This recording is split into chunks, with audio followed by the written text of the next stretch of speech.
Now to Pete Nelson, treehouse architect and builder out on the West Coast near Seattle. Pete, are you there? I am. Hi, Bill. How are you? Where are you right now? I am sitting in the Trillium treehouse, which is one of two treehouses we have at our little nascent bed and breakfast in Falls City, Washington. Wow, is that in one of your books? It is in the latest book, The New Treehouses of the World, that I understand you found in the bookstore across the street. I did. It's a delightful book. So you're sitting in the Trillium treehouse, which I understand this is one of those you built yourself? I've got a crew of carpenters that we build treehouses all over the country and all over the world. What a beautiful treehouse. I want to be there. Why is it that whenever I look at a book with your books with these beautiful pictures, or whenever I tell people that we're doing a show about treehouses, all I get is smiles? What is that?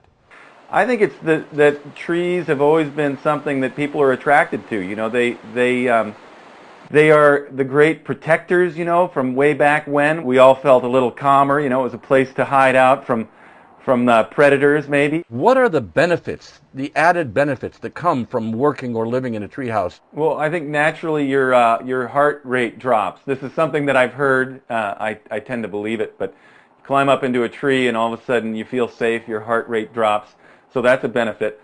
I think it's kind of fun to look out your windows as we can right here, and you know, you'll see the chickadees are looking at you going, hey, wait a minute, what are you doing up here? You know, and that feels good to be up among the birds. It's just nature.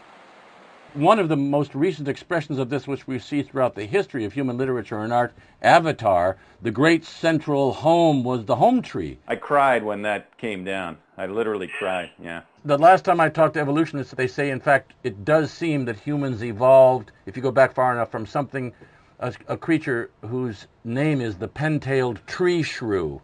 So trees are deep in whatever our species is. I believe that's true.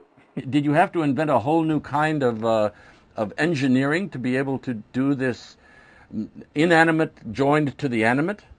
Together in this little industry of treehouse builders, we've developed basically a simple artificial limb that the trees accept readily and allows us to put a lot of weight into the tree. So all of a sudden, you know, we're doing things very safely, both for humans and for the trees. The trees do accept these bolts. And the tree kind of, you know, it's not growing up with that bolt in it. It's simply getting greater in girth. You know, those tree rings are growing every year, and they're covering over this very bolt that we put in, and it's doing the same thing that it does to the branches that are all, you know, on the lower parts of the trees. We're celebrating trees, really. The last thing we want to do is hurt the tree. And, you know, granted, these bolts, there is an impact on the tree, but I think there's kind of a neat spirit between humans and trees here, where we're up in the trees and we're so happy to be here that I don't know if maybe the tree doesn't feel that also. Obviously, one of the delightful things is choosing the tree in the first place. How do you choose a tree that's going to work out well? Well, that's a fun part, and I love that part of the planning. A single tree house is often a little more tricky proposition. So I'm typically looking for 2 trees at a minimum, you know, 3, 4, 5 trees. Indeed, I'm looking at a picture of one of yours right now in your Treehouses of the World book, a gorgeous thing. It's the Beeville treehouse in Portland, which is nestled down amidst a group of trees sort of protecting it all around. Yeah, that was a gorgeous maple tree outside of Portland, Oregon, and I think it had about 6 or 7 enormous stems, almost tree trunks in their own right. And yeah, that one kind of opened up, and there's a little capsule of a treehouse in the middle of it. You know, it's a living thing. It doesn't live forever, the thing that's holding it up, and there will be a point in the future that the tree will die. All living things sooner or later die. So that's one of the other things that adds a real beauty and poignance to this. I mean, a tree can live for quite a long time. In fact, I met a guy up on Camano Island, not too far north of Seattle, one time years ago, who said his treehouse is kind of like keeping a wild animal, because you know, it was a place he would go to on weekends, and every time he drove up there, he wondered if maybe the thing would still be there. So there's a magic to that, I would say. What about the dangers? I mean, there's lightning after all, and there's termites. Isn't that a problem? You know, we've actually done some lightning protection in trees, mostly in the Midwest, where we have more lightning storms than we do here. Wildfire, unfortunately, one of the most fancy tree houses we built, that's in the new tree houses of the world, It was outside of Ramona, California, and San Diego area, and it succumbed to one of the wildfires. There's some natural disasters that can happen. Yeah, sure. Right, of course. And so, I mean, every house has some dangers, and that's. But in this case, you get to taking care of your house means taking care of a living thing. And that's really something we stress on, and I've learned a lot about in the last now 15 plus years is, taking care of your trees, and that's been a real joy to start to understand what's really going on with your tree and what to look for and what to do to help it, stay healthy. Right. Now, I've noticed as I've looked through these books, some tree houses seem to be supported only by the tree. Others seem to have additional supports that go down to the ground as well. Sure. And I have no problem with posting down. I mean, in the beginning, I was a purist, and I thought, no, if you're going to have a tree house, it has to be supported 100% by the tree. And it's actually changed fairly rapidly, because what I discovered is that, hey, if you can help your tree, you might have a use for this tree house that won't allow it to just hang right on this particular set of trees. So if you've got a load over here, rather than get all concerned that you're going to have a post to the ground, why not just put a post to the ground and help your tree out? Really, the idea is to just be in the tree, close to the tree, so posting down is not a problem in my mind. Do people actually live in these houses full time? I think most of the tree houses that we're building are being used as kind of escape pods in a way. They're art studios, they're extra bedrooms, they're a way to just kind of get away from it all, really. The tree houses that we're building typically are full year-round type tree houses. They're insulated, they have heat, believe it or not, and they are used intentionally year-round. Now, there are also three-season tree houses that are quite common as well. I take it you build these with bathrooms in them.